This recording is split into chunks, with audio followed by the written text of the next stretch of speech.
Even if you know how it's going to end, can you still start? Can you still open your heart, knowing it might be broken? Can you love, knowing loss is inevitable? I rented with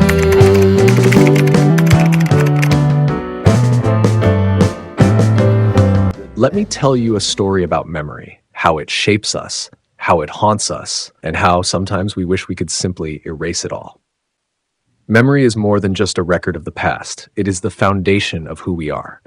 It holds our joys, our traumas, our love, and our losses. It is the silent architect of our personalities, influencing the way we see the world, how we form relationships, and how we respond to life's challenges. Without memory, we lose not just our experiences, but the very essence of our identity. Imagine heartbreak, the kind that lingers, the kind that turns the songs you once loved into painful reminders of what you lost. What if you could just forget, wipe it clean, start over, as if that love, that pain never existed? It sounds tempting, right? This is the world of Eternal Sunshine of the Spotless Mind, where the past isn't just forgotten, it's erased. Meet Joel Barish, a quiet, introspective man, a man who loved, a man who lost, and now, a man who is about to erase it all. When Joel discovers that his free-spirited ex, Clementine Kruczynski, has erased him from her memory, he makes a rash decision to do the same, to remove her from his mind like old photographs tossed into a fire. But the mind is not so easily rewritten. As the procedure unfolds, something inside Joel rebels. He is inside his own memories, watching them disintegrate, and suddenly, he doesn't want to let go. He chases after the fading echoes of their love, trying to hide Clementine in places the erasing process cannot reach. It's a race against his own subconscious, a desperate attempt to cling to the joy, even if it means keeping the pain. Now let's step back. This story, as strange as it seems, is a mirror of our own inner world. Freud called it repression, a defense mechanism our minds use to shield us from trauma. But repression isn't deletion. Pain doesn't just disappear, it lingers in the shadows, shaping who we are. Defense mechanisms like repression, denial, and avoidance are ways our minds protect us from discomfort. But true healing doesn't come from burying pain. It comes from processing it, from understanding why it exists, and from learning how to move forward. Think about it. How many times have you tried to forget something, only for it to come back when you least expect it? The smell of a place, the sound of a song, the way someone laughs, it all rushes back uninvited, reminding you that no matter how hard you try, memories are woven into your very being. So what does that mean for Joel? For Clementine? They erase each other, yet fate, or perhaps something deeper, draws them together again. Is it destiny, or is it simply that love, once known, leaves a mark even memory cannot erase? Psychologists would call this attachment theory. Joel, the avoidant one, hesitant to let people in. Clementine, the anxious one, afraid of being left behind. Opposites that attract, dance, and ultimately collide. And even after the memories are gone, the patterns remain. And this is where philosophy steps in.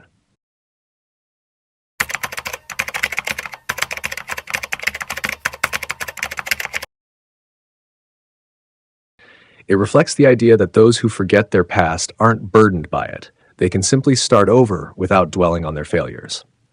At first, this seems to support the logic behind Lacuna Inc.'s memory erasing procedure. If forgetting heartbreak makes it easier to move forward, then wouldn't it be a blessing? Wouldn't life be simpler without painful memories? But the film challenges this idea. While forgetting does remove the immediate pain, it doesn't erase the emotional patterns and behaviors that led to that pain in the first place. Joel and Clementine are drawn back together even after erasing each other, proving that wiping memories doesn't necessarily mean wiping away feelings. Sartre, the great existentialist, believed we must face our choices, no matter how painful. To erase them is to deny ourselves. To run from suffering is to run from life itself.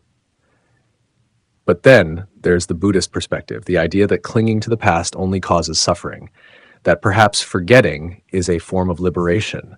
And yet Eternal Sunshine challenges that idea. It asks, is forgetting truly freedom, or is it simply another prison? From a relationship therapy perspective, the film presents an interesting dilemma. Conflict, misunderstandings, and emotional wounds are part of every romantic relationship. But true healing doesn't come from forgetting, it comes from learning. Imagine if, instead of erasing Clementine, Joel had chosen to reflect on their mistakes, to understand the push and pull of their attachment styles, to communicate rather than escape. Relationship therapists emphasize the importance of self-awareness, of recognizing the emotional triggers and patterns that repeat, because without that, we may find ourselves reliving the same mistakes, even with different partners. And that's exactly what Eternal Sunshine hints at. Joel and Clementine's paths cross again, not because they are bound by destiny, but because their emotional wiring draws them together. They have erased each other, but they have not erased themselves. By the end of the film, like Joel and Clementine choose each other, despite knowing their relationship may fail again.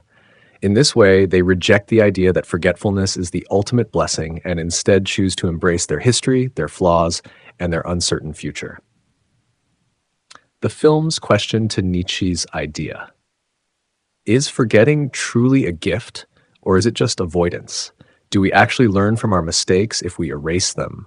Is it better to live with regret and grow from it, or to wipe it all away and start over? Ultimately, Eternal Sunshine of the Spotless Mind suggests that forgetting isn't what makes us free.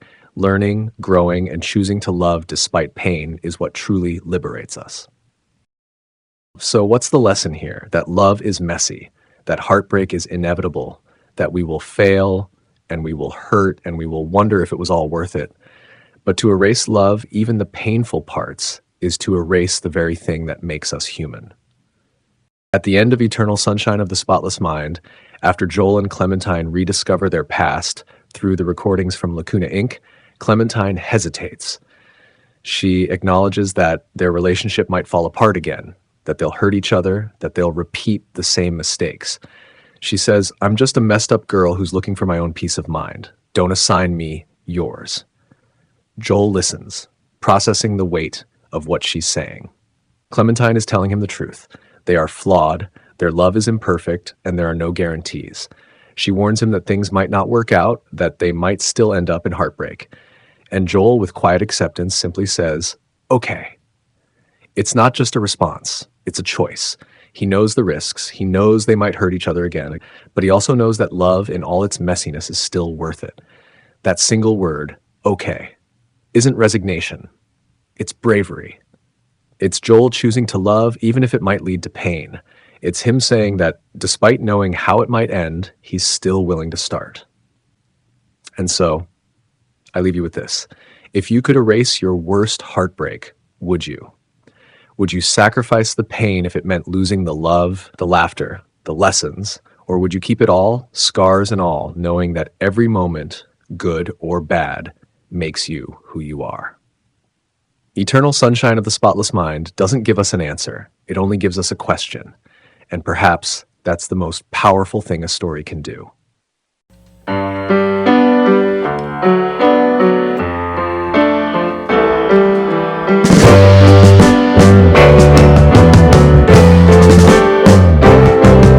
Sitting in the basement apartment I rented with you,